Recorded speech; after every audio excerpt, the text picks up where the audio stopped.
where normally you'd expect both Ferraris to be really good off the line. I thought it was quite significant that when Carlos Sainz began his burnouts as he left the grid for the formation lap, he got quite a lot of wheel spin, and it was the same story for the real start. Charles Leclerc wasn't brilliant off the pole either, but the two Red Bulls just phenomenal off the line. Max Verstappen made a great start and lost no time basically going between the two Ferraris effectively to say, right, turn one is my corner, even before they got to the braking area. Really, really nice bit of driving on semi-cold tyres still. The medium tyre, everybody on the medium tyre at this stage, apart from Lando Norris right at the back who started on the softs. And Sergio Perez too made a really good start, and he would have been seeing in the cockpit, he would have been watching Max going between those two Ferraris and taking the lead. And don't forget, this has been a high pressure weekend, high expectation weekend for Sergio Perez. I mean, he's done plenty of Mexican Grand Prix, let's face it. But I think there's more polarization in the crowd now than there's ever been before. So a lot of, is pressure the right word? Just a lot of expectation, as I say, around Sergio. And the adrenaline would have been pumping like crazy. He saw Max going for that gap and succeeding in doing it. And he had the momentum on Charles Leclerc. He got the slipstream on Charles Leclerc. He moved to the left, so he's effectively on the outside now going into that first corner. But what was Charles Leclerc going to do? He had Max on his right-hand side, who's just passed him. He was just going to stay in the middle of the road and go round into turn one, as he did. And there was Sergio Perez thinking, right, I can pass Charles Leclerc on the outside going into turn one with the entire pack behind me. I'm not sure he thought it through that much. I think he just saw a potential spare bit of road that he could go for in the hope that Charles Leclerc was going to either move right into Max Verstappen or brake unbelievably hard and just give room to Sergio Perez. But of course, that was never going to happen. So all Sergio could do then was kind of straighten the steering wheel and give the position, if you like, back to Charles Leclerc. But he didn't do that. He stayed there, and of course they touched, and that was it. That was the end of the race for Sergio Perez, bouncing off into the runoff area, damaging the right radiator towards the back, getting back to the pits. Probably not a great thing that he got back to the pits to have to deal with the team and talk to everybody and do interviews, because I got to say, I was going to say mistake, but what a missed opportunity, because with the pace that Red Bull had today, absolutely no doubt that Perez would have been second in that race had he just sat behind the two Ferraris. I think he might have got Carlos Sainz even if he just backed away and given the position to Charles Leclerc. And if he just sat there for 4 or 5 laps, he would have got them both and he would have been P2. So, from a team point of view, this was, we saw shots later on in the race of Christian Horner putting his arm around Checo, and I think he was probably saying, look, you're a racing driver, it's totally understandable, you went for a gap, don't hold it, let's think of the next race, don't hold it against yourself. But I don't know how Helmut Marko will see that one, because it was putting aside all the national stuff and being the Mexican hero, and how important the Mexican Grand Prix, of course, is to Red Bull as well, because they have Mexican sponsors on the car. Putting all that to one side, it was lost a lot of lost points today for them. So yeah, a very sad ending of the race, you can say, from Sergio Perez's point of view. But the interesting thing, I think, from that was that Charles Leclerc then continued, and he continued in P2, and he continued without a front wing end plate on the front wing. Unbelievable. That came off in the shunt. Well, it partly came off, then it completely came off. And of course he was losing downforce, he was losing balance. So, I don't want to go too far into the race without talking about everything else and trying to keep everything in chronological order. But I got to say that Charles Leclerc drove that Ferrari up to half distance when the red flag came out from a Kevin Magnussen accident and we lost 22 minutes in the race, hiatus. And at that point, Ferrari were able to replace the nose with obviously a brand new nose with all the downforce that he needed. But he ran half the race and basically held second place with that broken front wing. There was a lot of talk about driver of the day, and it was Lando Norris maybe, or it could have been any number of drivers in terms of passes. But for me, that was one of the most amazing drives I've seen for a long time. How Charles Leclerc managed in that situation. And it's not easy in Mexico City, as we were saying yesterday. Very, very smooth track surface. There's not a lot of grip anywhere. Yes, the cars are on full tanks now, and it's a completely different story to that perfect storm business we saw yesterday in qualifying, with the softest of the softest in the range of the Pirelli tyres being the one that they had to get the best from. Here they're on the medium tyre. Here they've got heavy loads of fuel. Here the ambience are different. Here the track conditions are different. There's more of a groove. And they're not going that quickly anyway because they're on heavy fuel. And Charles Leclerc was driving that Ferrari round and pulling away from his teammate Carlos Sainz in the other Ferrari. I just thought it was mind-bogglingly good. Or, I suppose the other thing the cynics will say, just shows the Ferrari front wing doesn't work very well. I'm sure that, they were on the radio saying how many points of downforce he lost. Not that I think that means very much to Charles. All he's going to know is how much understeer he's got. But it just bears out everything I've been saying, I hope, over the last 3 or 4 years about the technique of Charles Leclerc. And I put him up there with Lewis Hamilton, and obviously with Max Verstappen, in terms of a short corner driver. But to be a short corner driver, you've got to have unbelievable finesse and suppleness and balance and be able to juggle these balls in the air. And we saw that today with Charles Leclerc. Sadly, he didn't get a lot of TV time. I cannot imagine why, because what he was doing with that car with no front wing end plate, left front end plate, is just unbelievable to me. And it was a really, really good drive. Max Verstappen at the front, after the shunt, in the opening phase of the race, just pulled away. And I suppose the big question mark was going to be the strategy that Red Bull and Max Verstappen were going to adopt, bearing in mind they hadn't been on the pole and they'd had this rather weird Q3 where they were not very good in Sector 3, and Deg was a little bit of a question mark given the number of laps they'd done on Friday and Saturday with heavy loads of fuel, with full loads of fuel. There was a full load of fuel they were doing, because the top speed of Max, just in passing, the top speed of Max with heavy fuel, 322, was exactly what he was doing on Friday and Saturday in untimed practice. So there you are. Red Bull were indeed running heavy loads of fuel, the heaviest they could run. Nobody else was. So all those questions are now answered. But getting back to it, what strategy would they adopt? And because they brought Max in, he was under no pressure at all. The tyres were starting to go away a little bit, but not massively. But they brought him in relatively early on lap 20. And I say relatively early because Lewis Hamilton stayed out until lap 25, and the two Ferrari drivers then went on to a one-stop strategy and came in on lap 31. So you got Max coming in on lap 20, the two Ferraris on lap 31, 11 lap difference, a lot. And to me, that was a classically good Red Bull call. Let's leave nothing to chance. We've got the pace, but we don't know what the real deg factor is going to be in the race, given the way qualifying went. So we go medium hard, and I think they were going to run a soft towards the end of the race. They were definitely going to make it a two-stop strategy.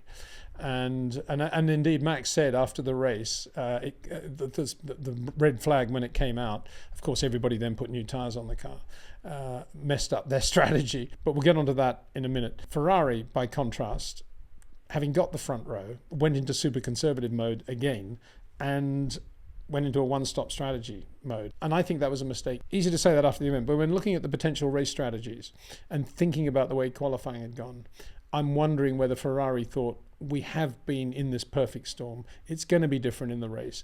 For sure, the Red Bull is not on the pole because it's got more inherent downforce. And because it's got more inherent downforce, it's going to be very, very quick in the race. We need to be aggressive. And what we don't want to do is be stranded out on a one-stop strategy. And yet they did that. They went on the one-stop strategy, which indicates a thinking of, we're quite confident here. We've got a really good race car. We've got both cars on the front row. We can do this. I was really surprised they did that. To me, that comes under the heading again of quite a weird strategy call at Ferrari. Great shame, really. And it showed up again at the restart. Well, let's talk about the restart, because it was triggered by Kevin Magnussen having a big shunt in the Haas-Ferrari in the high-speed S's on the back of the circuit. The car appeared to turn just sharp left in the middle, which suggests something broke. So difficult to say at this point. I mean, the Haas it was unbelievably big shunt, and there was some fire as well. Nothing like as big as we've seen with another Haas-Ferrari a couple of years ago, thank goodness. But there was fire, and the car was badly damaged, and the Tech Pro barrier was also very badly damaged. There was a 22-minute delay there. Max, with his lead, came in and put on another set of hard tyres. Job done, free pit stop, still in the front of the race. Let's carry on, safety car, that's what he wanted to do. But this happens quite often in Formula One. They went from safety car mode then into a red flag mode. And of course, that was very annoying for Max Verstappen, because it meant that great pit stop he'd just made was nullified, and that everybody was going to be able to come in now and put on new tyres. And in the case of Charles Leclerc, put on a new nose as well with the proper front wing end plate in place. So everything had gone back to neutral at that point. And then there was a tyre choice to be made, of course, because this was exactly half distance. And Max Verstappen on the medium tyre had done 20 laps. There were 35 laps to go before the end of the race. And there was another issue, which was the restart was going to be a standing start, which is the new rules we've seen in Formula One for a year or two now. And of course, that was very irritating for Max as well, because you don't want to do more than one standing start in a race if you can get away from it, if you're leading the race, because all sorts of things can go wrong in a standing start. So what tyres were they going to run? And that was an interesting moment for everybody, I think. Red Bull correctly went conservative at this point because they had 35 laps to do. They're leading the race. They know they've got a good car with good balance, and there are none of the issues that appeared to be in place yesterday in terms of using up the tyres through the first two sectors and not being good enough in the third sector. None of that was in play. So they went conservative, which was logical. At this point, McLaren and Mercedes went to medium tyres, which was logical as well because they could probably make a better start than anybody that might be on hard tyres. And why not take a gamble as the fuel loads got lighter and as the track picked up grip? In theory, the medium tyre could last, as we saw on the Ferraris, could last the 35 laps. It's done 31 laps in the first stint for the Ferraris. So that was logical. But Ferrari then went to the hard tyre again. And that was illogical to me because they needed that grip level in order to compete against the potential threat of Lewis Hamilton in the Mercedes, George Russell to some extent, and McLaren. Oscar Piastri was there, and Lando Norris had looked pretty good. Lando obviously had an issue in qualifying, but he got up to 10th place now. So he was now looking as if he might potentially be a threat to Ferrari, and yet Ferrari went on the hard tyre. And Charles Leclerc, actually, I think on the formation lap, went out on the radio and said, this is going to be a mess, trying to start on the hard tyre. As it happened, the starts on the hard tyre weren't that bad. Max Verstappen made a pretty good start. But yes, all the cars on the medium tyre made more grippy starts and were in strong positions. And in the case of Lewis Hamilton, very, very good as he sighed through the field again and got up to second place. Beautiful pass down the inside of Charles Leclerc into turn one, just dead straight on the steering wheel, no movement at all. Right-hand side of the car, just picking up a lot of dust from the grass verge right on the edge. Just perfect judgment by Lewis. And Lando Norris actually made a good start, but then going into turn one, he got squeezed out and he lost 4 places, would you believe, at the restart going into turn one. So he went from P10 to P14. So when we talk about Lando Norris driving from where he started the proper Grand Prix, wherever he was at the end of not getting into Q2, we have to take into account that he also lost 4 places at the second restart as well. Went from P14 up to P5, easily beating his teammate Oscar Piastri, who was given instructions to move over for Lando and did straight away. And Lando got on the radio to say thank you. Very nice to hear that. But both of them on medium tyres. And on this occasion, Lando getting much more out of the tyre and looking really good on the tyre right through to the end of that stint, as did Lewis Hamilton. We'll get back to Lewis in a minute. And Lando, 2 beautiful passes. One on Daniel Ricciardo, who drove really well in the AlphaTauri. Of course, Lando's former teammate at McLaren. Daniel did a very good job defending into turn one. Going into the second chicane, he'd kind of got it covered, he thought, and Lando just went around the outside of him into the left-hander and stayed there. And Daniel, being the gentleman that he is, then didn't try and squeeze him and let him go. Very nice, class act work by Daniel Ricciardo, just as it was by Lando Norris, I think, in terms of that pass. And then he had George Russell to pass. And this was not going to be easy, of course, because George was on the mediums as well. Lando's flying on the mediums in the McLaren. And they're both Brits. And, of course, there's a bit of needle there between George and Lando. And, indeed, you could sense in the McLaren pit, they're thinking, this is going to be a bit of an issue. And they got on the radio and said, George is the sort of guy that's all or nothing. Be a bit careful, Lando. Yeah, as if Lando was going to listen to that. And Lando did kind of the same thing on George. Fainted, nearly got past at the end of turn one at the end of the straight, but didn't. He's in the DRS, of course. And then they accelerate down to the second chicane. And George does the right thing and sort of protects the inside. He's centre of the road. And Lando does the right thing and doesn't then do what he'd already done to Daniel and try to go around the outside. But what he does is just throttle back a little bit, waits for George to come out a little bit wide on exit, tucks back down the inside, call it the undercut. And there he goes, inside into the hairpin, the right-hander. Great pass by Lando Norris and a really, really good drive for him after an unbelievably disappointing qualifying session. And I guess, and towards the end of the race, he looked like the guy that should have been out there running P2 or definitely racing with Lewis Hamilton, because that McLaren looks so good. I said on the Friday videos how good Lando looked around Mexico. It's a sort of fluid circuit where Lando Norris can really show how good he is in terms of smoothness, steering application, throttle application. Short corner, long corner. I mean, it's not as if he's got massively long corners. It's just that he's not quite as tight and short as Oscar Piastri. But let's talk about Oscar, because he was a real disappointment, actually. I mean, given how good the McLaren looked on the medium tyre in the hands of Lando Norris today, he was a big disappointment. Just as he was a big bit of disappointment in Q3 yesterday. It kind of all went away for him when Q3 began. But that's another subject. That was yesterday, of course. In the race, he was not bad in the first half of the race up until the Kevin Magnussen accident. But in the second half, it was as if he overloaded the mediums, took the edge off them, and then the tyres just went into massive degradation very, very quickly. Not the first time we've seen that with Oscar. Kind of difficult to understand how and why that would happen. But I guess it comes under the heading of a rookie driver who has this ability to get in early, to have short corners. But yes, is he yet as supple and as smooth as he needs to be in all conditions to look after the tyres? And I guess this is part of the learning curve for Oscar Piastri. Certainly not one of his great Grand Prix that we've seen this year. And good to see how well he behaved, as I say, when he was given those orders to let Lando pass. He didn't hold up Lando at all.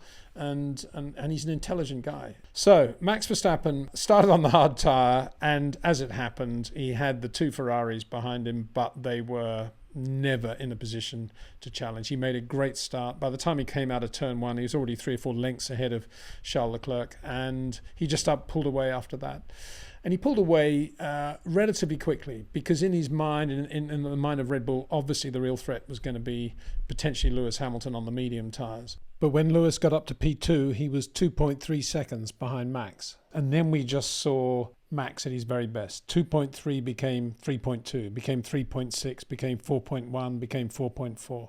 And this was Max controlling the race, but pulling away from Lewis. Lewis pushing as hard as he dared on the medium. We'll get onto that in a minute. But this was a decisive moment in terms of Max Verstappen winning the Mexican Grand Prix. Lewis set fastest lap. I mean, that will have irritated Max a bit, because he always loves to set fastest lap. And at that point, he had it.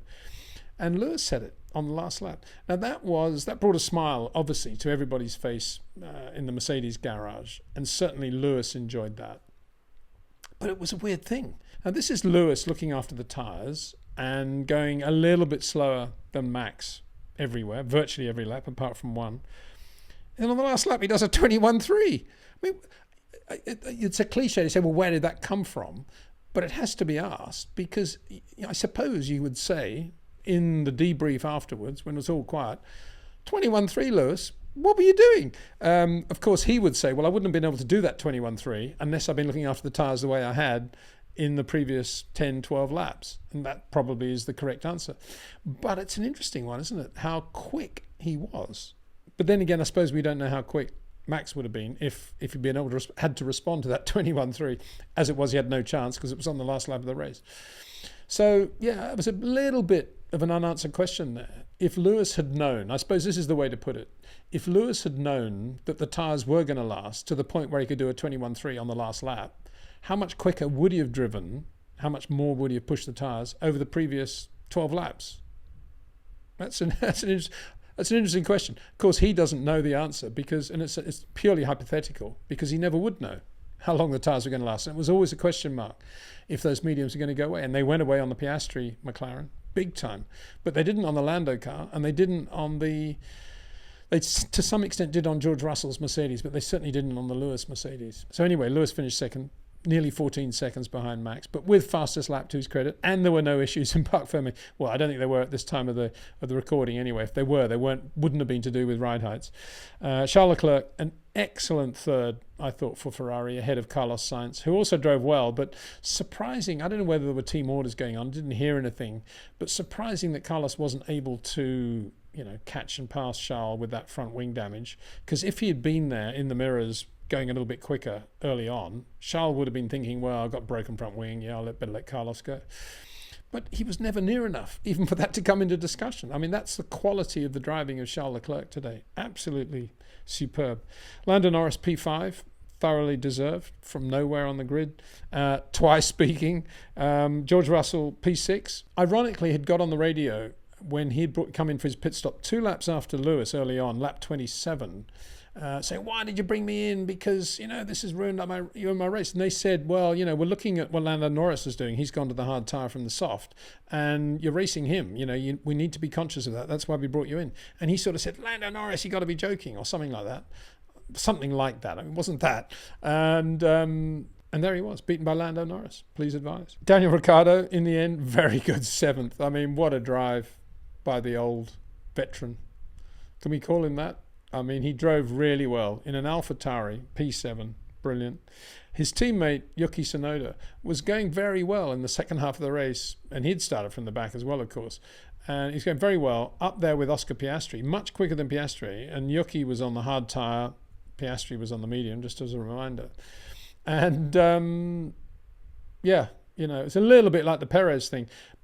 Piastri down the middle of the road, but had been DRS'd by Yuki. But there wasn't any room for Yuki to go down the inside. So he went around the outside and sort of turned in on Oscar Piastri. Again, a bit like Charles Leclerc, who I don't think was to blame for that first corner incident at all. This was the same thing. I don't think Oscar Piastri was to blame, and had he waited a little bit longer, Yuki would have got him probably 2 laps later. So yeah, impetuous there, I think, and a shame for AlphaTauri because he was going pretty well and he probably would have been in the points as well. Alex Albon drove very well in the Williams, finished P9, and P10 Esteban Ocon, who, odd thing, had a big battle with Nico Hülkenberg at one point in the second half of the race, and got on the radio and said, tell the Haas guys that I'm going to have a real go at Nico now and, stand back or something like that. I mean, I don't know what that was all about. And on that particular lap, he had a go and sort of didn't do anything and ran a little bit wide. But we got him 4 or 5 laps later because Nico's tyres were going off and other issues. So Esteban Ocon, last of the points finishes, just ahead of his teammate Pierre Gasly and the other Alpine, and Yuki came home P12. So there we are. Very, very interesting race. Excellent win by Max Verstappen. That was win number 51, personal win number 51. But it was also his 16th win this season.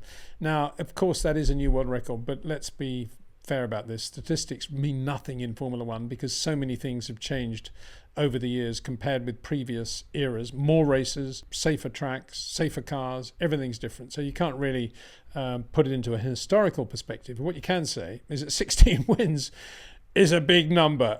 I remember Frank Williams doing an interview with Carlos Reutemann in 74 when he was driving for Brabham. And I was chatting to Frank. We're going on a run a couple of weeks later. I said, I've just interviewed Carlos Reutemann. I remember Frank saying, I won 4 races this year. That's a lot of wins in a year. A lot of wins. This guy's very good. 4 wins.